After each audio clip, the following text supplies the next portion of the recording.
Perdana Menteri Israel Benjamin Netanyahu mengklaim serangan Israel terhadap militan sekutu Iran telah memicu reaksi berantai yang akan mengubah wajah di kawasan Timur Tengah. Ia menyebut gerakan Hamas di jalur Gaza, Hizbullah di Lebanon, dan sejumlah militan di Suriah dan Irak adalah kelompok perlawanan yang didukung oleh Iran. Menurutnya, kekacauan di Timur Tengah saat ini adalah reaksi berantai dari serangan Israel terhadap mereka pada Kamis 12 Desember 2024. Netanyahu sesumbar bahwa reaksi Israel dengan menyerang mereka telah memicu reaksi berantai di Timur Tengah. Ia menyoroti runtuhnya kekuasaan Presiden Suriah Bashar al-Assad yang berhasil digulingkan oleh aliansi oposisi bersenjata Hayat Tahrir al-Syam pada 8 Desember 2024. Netanyahu menuduh Iran menghabiskan puluhan miliar dolar untuk mendukung Bashar al-Assad dan untuk mendukung Hamas di jalur Gaza dan Hizbullah di Lebanon.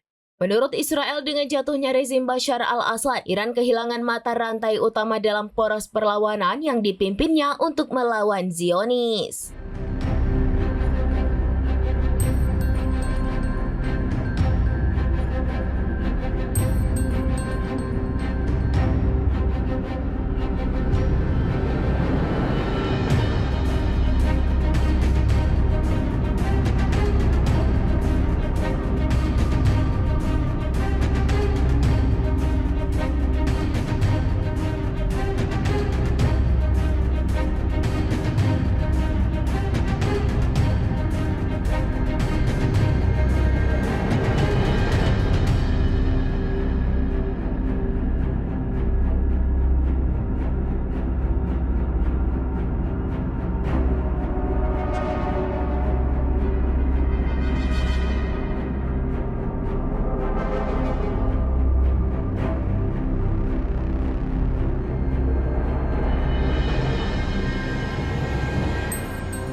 Download Tribun X sekarang, menghadirkan lokal menjadi Indonesia.